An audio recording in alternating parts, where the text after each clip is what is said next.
Hi ಎಲ್ಲರಿಗೂ ನಮಸ್ಕಾರ. ನನ್ನ ಈ ಹೊಸ ಬ್ಲಾಗಿಗೆ ಎಲ್ಲರೂ ಅನ್ಕೊಂತಿರ್ಬೋದು, ಏನು ಸಾಯಂಕಾಲ ಬ್ಯಾಗ್ ಹಾಕ್ಯಂತ ಎಲ್ಲಿಗೆ ಹೊಂಟಾನ ರಾತ್ರಿ ಹೊತ್ತು ಅಂತಂದ್ಬಿಟ್ಟು. ನಾನಿವತ್ತು ಬೆಂಗಳೂರಿಗೆ ಹೊಂಟೀನಿ. ಇವತ್ತು ನಮ್ಮ ಟ್ರೈನ್ ಲೇಟ್ ಇರೋದ್ರಿಂದ ನಾನೀಗ ಬಸ್ ಸ್ಟ್ಯಾಂಡಿಗೆ ಬಂದಿದ್ದೀನಿ. ಬಸ್ ಸ್ಟ್ಯಾಂಡಿಂದ ಯಾದಗಿರಿ ರೈಲ್ವೆ ಸ್ಟೇಷನ್ಗೆ ಹೋಗ್ಬೇಕು. ಏಕೆಂದರೆ ನೋಡಿ, ಫಸ್ಟಿಗೆ ಒಂದು ಪಿಕ್ಚರ್ ನೋಡಿದ್ದೀರಲ್ಲ, ನಾವು ಉದ್ಯಾನಕ್ಕೆ ಹೋಗೋದಿತ್ತು. ಅದೇ ಉದ್ಯಾನ ಲೇಟ್ ಇರೋದರಿಂದ ಯಾದಗಿರಿ ರೈಲ್ವೆ ಸ್ಟೇಷನ್ಗೆ ಹೊಂಟೀವಿ. ಅಲ್ಲಿಂದ ಸೋಲಾಪುರ ಹಾಸನ್ ಎಕ್ಸ್ಪ್ರೆಸ್ಸಿಗೆ ಹೋಗ್ಬೇಕು. ನೋಡ್ಬೋದು, ಕಂಡಕ್ಟ್ರು ಟಿಕೆಟ್ ತಗೊಂಡಿದ್ದಾರೆ. ಇವಾಗ ನಾವು ಯಾದಗಿರಿ ರೈಲ್ವೆ ಸ್ಟೇಷನ್ಗೆ ಹೊಂಟೀವಿ. ನಾವು ಬೆಂಗಳೂರು ಹೋಗಬೇಕಾದ್ರೆ ಹಿಂಗೆ ಆಗ್ಬೇಕು, ಯಾವಾಗಲೂ ರೈಟ್ ಟೈಮ್ಗೆ ಉದ್ಯಾನ ಬರೋದು. ಆದರೆ ಇವತ್ತು ಲೇಟ್ ಆಗ್ಯದ. 11 ಗಂಟೆ ಅಂತ ತೋರಿಸ್ತಿದ್ದ ನಮ್ಮ ಸೈದಾಪುರ ಸ್ಟೇಷನ್ಗೆ.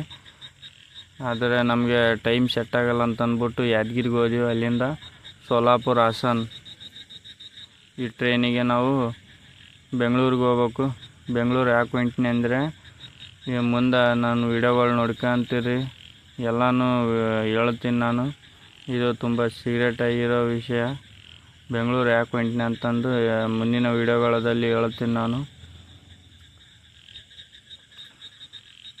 ನೋಡ್ಬೋದು, ಬಸ್ ನೈಟ್ ಟೈಮಲ್ಲಿ ಎದುರು ಏನೂ ಕಾಣಲ್ಲ. ಆದ್ರೂ ಡ್ರೈವರ್ ಹೆಂಗೆ ಬಸ್ನ ಓಡಿಸ್ತಿದ್ದಾರೆ ಅಂತಂದ್ಬಿಟ್ಟು. ಈಗ ನಾವು ಯಾದಗಿರಿ ಒಳಗೆ ಎಂಟ್ರಿ ಆಗ್ತಿದ್ದೀವಿ ಬಸ್ನಾಗ. ನೋಡ್ಬೋದು ನೀವೆಲ್ಲನೂ. ಯಾದಗಿರಿ ನೈಟು 9:30ಗೆ ಹೆಂಗೆ ಅಂದರೆ, ರೋಡ್ ಇದು ಡೇ ಟೈಮಲ್ಲಿ ಬಂದರೆ ಫುಲ್ ರೋಡ್ ಅಂದರೆ ಟ್ರಾಫಿಕ್ ಇರುತ್ತೆ, ಭಾಳಷ್ಟು ಗಾಡಿಗಳು ಓಡಾಡ್ತಾ ಇರುತ್ತೆ ಈ ರೋಡಲ್ಲಿ. ನೈಟ್ 9 ಗಂಟೆಗೆ ನೋಡ್ಬೋದು ನೀವು. ಇಲ್ಲಿ ಏನೂ ಇಲ್ಲ, ಅಂದರೆ ಗಾಡಿಗಳು ಅದಾವೆ, ಅದೇ ಅಂಥ ಏನು ಟ್ರಾಫಿಕ್ ಇಲ್ಲ. ಆದ್ರೂ ನೋಡಿ, ಈಗ ತಾನೇ ನಾವು ನಮ್ಮ ಡಿಸ್ಟಿಕ್ ಬಸ್ ಸ್ಟ್ಯಾಂಡಿಗೆ ಮುಟ್ಟಿದ್ದೀವಿ. ಅಲ್ಲಿಂದ ಸ್ಟೇಷನ್ಗೂ ಬಂದ್ಬಿಟ್ಟಿವಿ. ಸ್ಟೇಷನ್ಗೆ ಬರ್ತಿದ್ದಂತೆಯೇ ನಮ್ಮ ಮುಂದೆ ರಾಜಧಾನಿ ಎಕ್ಸ್ಪ್ರೆಸ್ ಆಯಿತು. ನೋಡ್ಬೋದು ನೀವು ವಿಡಿಯೋದಲ್ಲಿ. ನಮ್ಮ ಎಲ್ಲ ರಾಜ್ಯಗಳಲ್ಲೂ ಮೇನ್ ಸ್ಟೇಷನ್ಗೆ ಸ್ಟಾಪ್ ಇದೆ ಈ ಟ್ರೈನು. ಎಲ್ಲ ರಾಜ್ಯಗಳಲ್ಲಿ ತಿರುಗಾಡ್ಬೇಕಂತ ಅಂದ್ಬಿಟ್ಟು ಇದು ರಾಜಧಾನಿ ಎಕ್ಸ್ಪ್ರೆಸ್ಸಿಗೆ 3 ಲಗೇಜ್ ಬಾಕ್ಸ್ ಇದ್ದವು. ಅಂದರೆ ಈಗ ನೋಡ್ತಿರ್ಬೋದು ನೀವು, ನಮ್ಮದನ್ನು 10-15ಕ್ಕೆ ನಮ್ಮ ಟ್ರೈನು ಬಂದುಬಿಟ್ಟಿತ್ತು. ನೋಡ್ಬೋದು, ಸೋಲಾಪುರ ಹಾಸನ್ ಎಕ್ಸ್ಪ್ರೆಸ್.